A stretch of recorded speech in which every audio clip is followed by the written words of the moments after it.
Ethiopia's multi-billion-dollar Grand Renaissance Dam. Once completed, it will be Africa's biggest hydroelectric dam. But there are concerns among some regional countries, Egypt in particular, which says the project could impact its water supply. So, will the dam be a source of conflict or cooperation? This is Inside Story.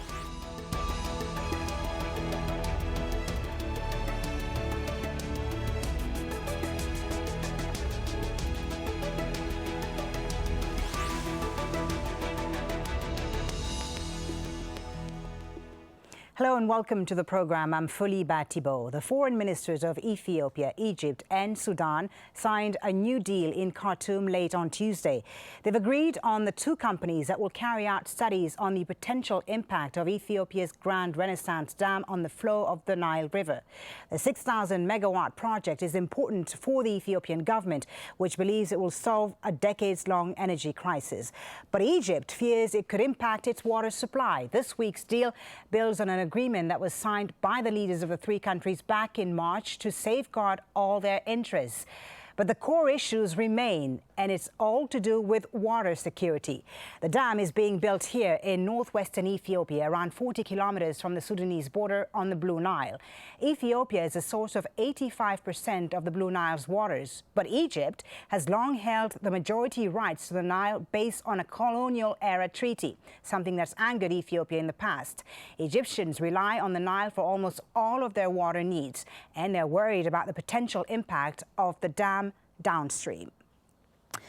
Well, to begin this edition of Inside Story, let's speak to Mr. Getachew Reda, who's the Ethiopian Communications Affairs Minister. He joins us on the line from Addis Ababa. Thank you so much, Mr. Reda, for speaking to Al Jazeera.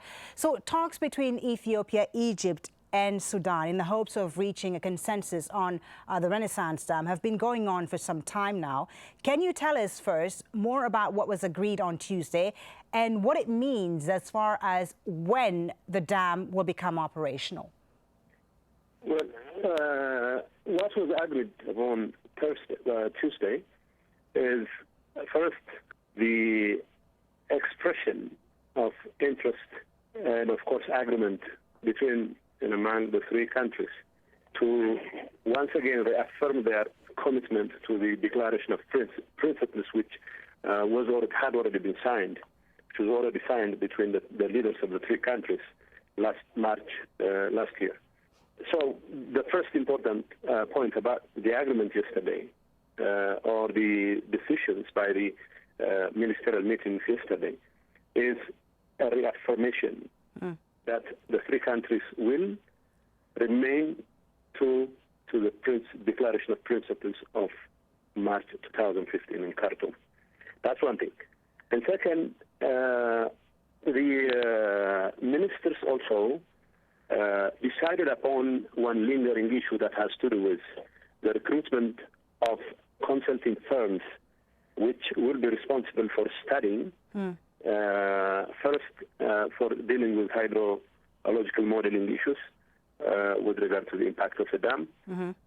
Second, of course, social and economic environmental impact assessment with regard to the dam over the downstream countries. An agreement, Mr. Reda, on the two companies that will conduct the studies, but the Egyptian official responsible for the project, the dam project, has said that filling the dam will only be possible after a final consensus is reached. And, you know, as you're aware, despite this agreement and the previous one, there are still many people in Egypt who want to see this project stopped altogether. They've described the building of this dam as a conspiracy against Egypt, and some have gone as far as calling for a military intervention. What is the Ethiopian government's response to this? Are you taking this seriously? Look, however the Egyptian officials put it, I'm not privy to what Egyptian officials have to put it.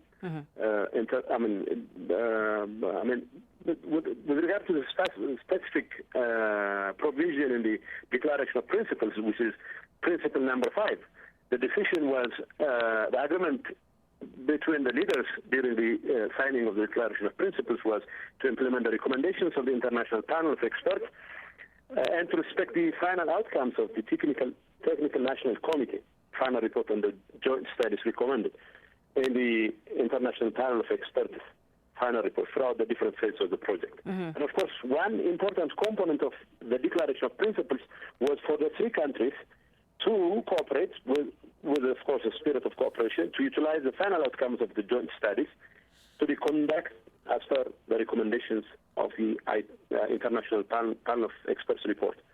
Okay. This was what was agreed.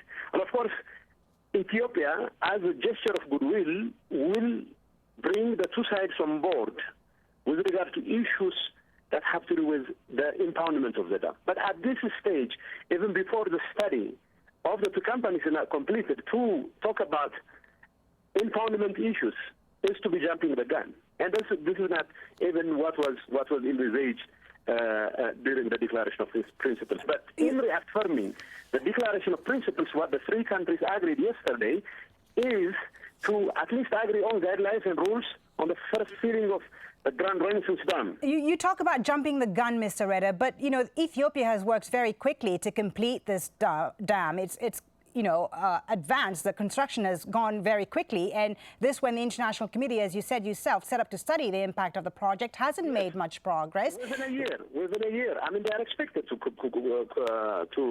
carry out this study within a year. Okay. Between 8 months and a year, right? Right. And it is quite unimaginable for this project to be concluded in the next 8 months. Yes, Ethiopia doesn't have to stop the construction of the dam. Of course, it continues to do the construction. But what was agreed during the Declaration of Principles and what was reaffirmed again yesterday is not so much the specific details of how to fill the dam, but rather an agreement to make sure that the three parties consult each other on whether, according to the study, the filling of the dam or the time it will take to fill the dam will affect one country or another.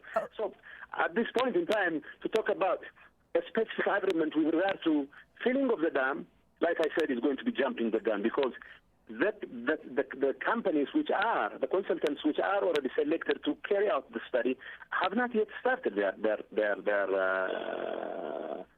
discharging their responsibility. Okay. But there is an agreement, like I told you, for the three parties to consult each other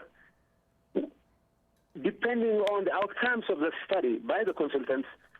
Okay, I hear you. Any issue. Yeah. I hear you. So the construction continues, as you say. Let me ask you a final question, Mr. Reda. Why is this Grand Renaissance Dam so important to Ethiopia? What do you hope to get out of this? Look, we have been saying this again and again. The construction of the Renaissance Dam has nothing to do with affecting the interests of Sudan, has nothing to do with affecting the interests of Egypt adversely. What we are trying to do is build a hydroelectric dam which will generate power. And actually, the very place around which the dam is being built is not particularly suitable for irrigation projects. So what we are trying to do is to make sure Ethiopia continues to tap into its natural resources in terms of building renewable energy projects. So it's part of our national scheme to be a regional hub for power and energy.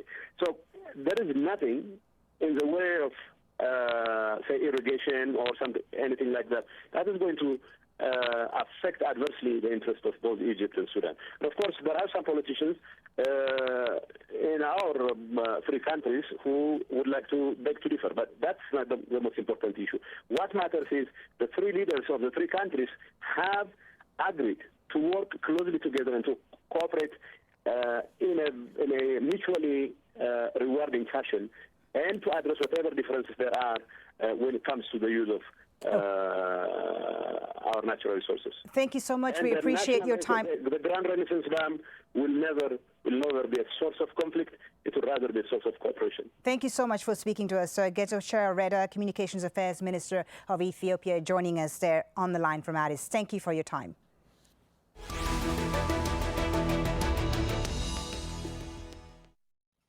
Well, let's bring in now the rest of our guests for today's show. Joining me here in the studio is Bart Hilhorst, a water resource specialist and former chief technical advisor for the FAO Nile Program. In Ethiopia's eastern city of Dire Dawa, Gideon Asfaw, chair of the Ethiopian Tripartite National Committee on the Nile, and in Melbourne, Mohamed Khairat, founder and editor-in-chief of the online newspaper Egyptian Streets. Thank you all. Welcome to Inside Story. Bart, if I may start with you. So we now have a deal between the three countries, Ethiopia, Egypt and Sudan, on the two companies that will conduct the research, basically, to figure out what impact this dam will have. Is this deal a significant step? What does it mean as far as when the dam will become operational? Do we still have a long way to go, basically, before we reach a final consensus between these three countries? Well, how long it takes for the dam to be operational, that depends on the construction, of course. I think there are many benefits associated with these dams, so I think it is quite possible that there may be a deal among the three countries. For Ethiopia, of course, they'll get a reliable supply of cheap electricity, which is, of course, very important for development. At the same time, they can the capacity of the dam is more than that they need in the short term, so they can export this power. For Sudan, the benefits are very substantial, and it is mostly because of the behavior of the Blue Nile, which is a very seasonal river. Most water comes in 4 months, July, August, September, October, and then it becomes a trickle. And because of that, large parts of Sudan have high flood risks, both on the Blue Nile and on the main Nile. And this dam can really help them to reduce the flood risks. But what about the Egyptians? Of course, they're concerned about water security. Is there any benefit at all in this project for Egypt? Yes, there is. Egypt right now stores all its water. Its strategic water storage is in Lake Aswan, this is an area that is very, very. Okay, let me say it this way. And on occasion, if you have a multi-year drought, a prolonged drought, it can happen that even Lake Nasser is not big enough for Egypt. In that case, you have an additional storage facility further upstream in Ethiopia. So in case of an emergency, in case of a prolonged multi-year drought, you can draw on the water in that facility. So for Egypt, it will help them to mitigate severe droughts. Okay. Mohamed Khairat, the Egyptians at first, of course, reacted with fury at this project, even talking about sabotage and war at some point. How do you think this latest deal, this second deal, is going to go down? I think this latest deal shows that Egypt is more committed to a political and diplomatic solution than a military one. While in the media we've had talks of war and talks of sabotaging the Grand Ethiopian Dam, I believe that the Egyptian government itself believes that such actions at the moment are quite absurd, and it would prefer to reach a diplomatic solution that would essentially strengthen ties between Ethiopia, Sudan, and Egypt, and create an atmosphere of cooperation as opposed to one of animosity. Let's bring in Gideon now in Ethiopia. Gideon, how is this all being viewed in Ethiopia? You have the Egyptians describing the building of this dam as a conspiracy theory. Some in the media in Egypt have been mobilizing people against Ethiopians, going as far as calling for military intervention in some cases. How is this being viewed in your country? Well, we have succeeded in disproving this kind of approach to cooperation with the Grand Renaissance Dam, and our ministers of foreign affairs and ministers of water at expert level also, we are discussing all issues related to the Renaissance Dam. Officials, public diplomacy, members have come and visited the Renaissance Dam. I think all this talk about conspiracy, all this talk about dealing with this in a violent fashion is no more on the table now. Right. Now it's about discussion, it's about cooperation, and it's all being done around the table. Discussion, cooperation, you say, Gideon, but countries downstream, Sudan and Egypt, are worried about how Ethiopia will have the power to switch off the Nile. What do you respond to the people, to Egyptians in particular, who say that this dam poses a threat to security, to their water security? Rivers don't work that way. You can't switch off and on rivers. They have their own characteristics. The dam will regulate, as my friend Mohamed has said. It will be an asset for the three countries during severe drought because it stores water behind the Renaissance Dam, which the evaporation is very low as compared to dams built in Sudan and Egypt. So actually it is an asset for the region as a whole. But what about as far as what benefits it brings to your country, Ethiopia? I know you've been involved in this project a great deal. Tell us about the benefits for Ethiopia. And in your opinion, will this really help solve Ethiopia's long-running electricity problem? It will substantially contribute to solving that problem. And the dam will have a 15,800 gigawatt hour per year. It's quite a substantial 6,000 megawatt installed power and 15,800 gigawatt hour per year. That would be a substantial contribution to the energy demand of Ethiopia. And in fact, Ethiopia is planning to export some of a portion of that to Sudan and Egypt and other neighboring countries. Okay. Mohamed, Khairat, as you heard Bart say, there are benefits for Egypt as well in this project. So my question is, what is Egypt's concern then about this dam? What are their main concerns? We've heard a lot in the Egyptian media criticize this project for some time now.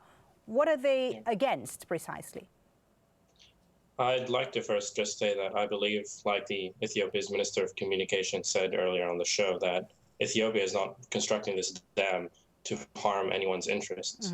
However, the fact of the matter is that this dam could potentially have such severe impacts on these interests that are not necessarily direct or part of an Ethiopian policy.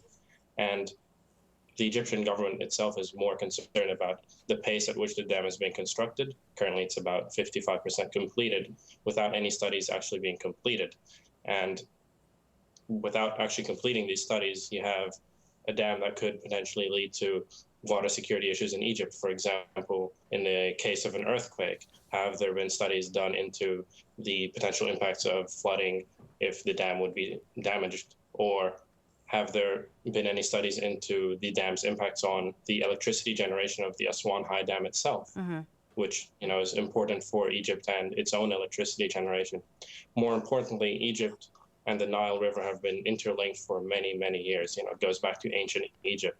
Ethiopia's issue here is one of generating electricity, while for Egypt, whether you're an average Egyptian or a higher class Egyptian, the Nile River's water is important and is a lifeline. It essentially is an umbilical cord for these people.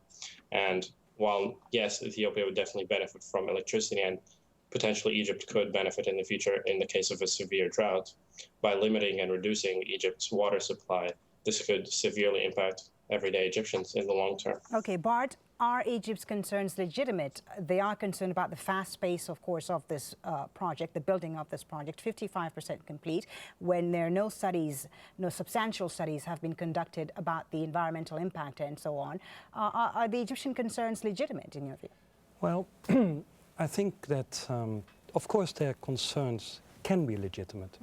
The risk for Egypt is that how are you going to fill the dam? The dam it's a big reservoir, so it can store the entire average Blue Nile flows. So if you store it in 1 year, it's a problem. But if you store it in 20 years, it's not a problem. So that's a discussion, that's a negotiation. With regard to using the water, I think those risks are quite limited because, as the minister just said, the geography downstream of the dam in Ethiopia doesn't really allow for irrigation development.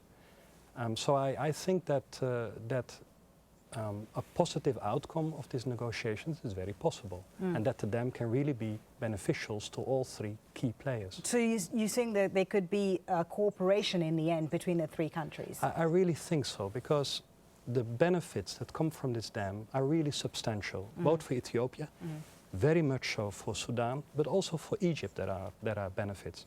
At the same time, the main risk, the main long-term risk for Egypt, which would be that the country start using more water, I think that is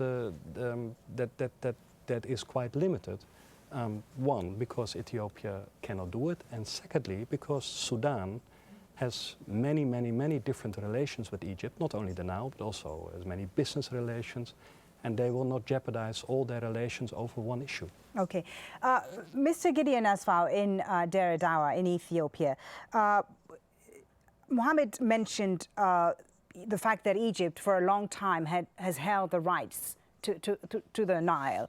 A colonial era treaty awarded Egypt the rights to 66% of the river's entire flow, and Ethiopia got nothing. You know, what in your view should become of this treaty, which is a colonial era treaty, and how do you think this should be addressed now? Should this be part of the discussions right now?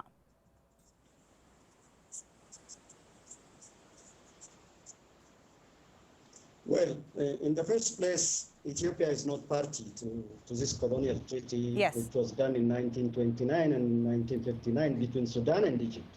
So we don't actually recognize this treaty between the two countries. We are not party to that. And as you in your introduction said, 85 to 86% of the Nile water comes out of Ethiopia. Mm-hmm. And neglecting or ignoring the right of Ethiopia to use its water is not appropriate. No international law supports any downstream country or upstream country not to use its water resources within its sovereign boundary. So I think now the three countries recognize that and have signed the Declaration of Principles. And in that Declaration of Principles, the utilization of water and causing no significant harm has been agreed to. Equitable utilization of the Nile waters and causing no significant harm have been signed in the Declaration of Principles. So this is a testimony of the three countries that the three countries are not bound by the colonial treaties, but are now bound by the Declaration of Principles, for which the three countries have recognized the right of Ethiopia also to use its water resources. Indeed. Mohamed, you know, there are still many who say that the Egyptian government since the Anwar Sadat era has been very arrogant vis-a-vis Ethiopia and other countries in the region.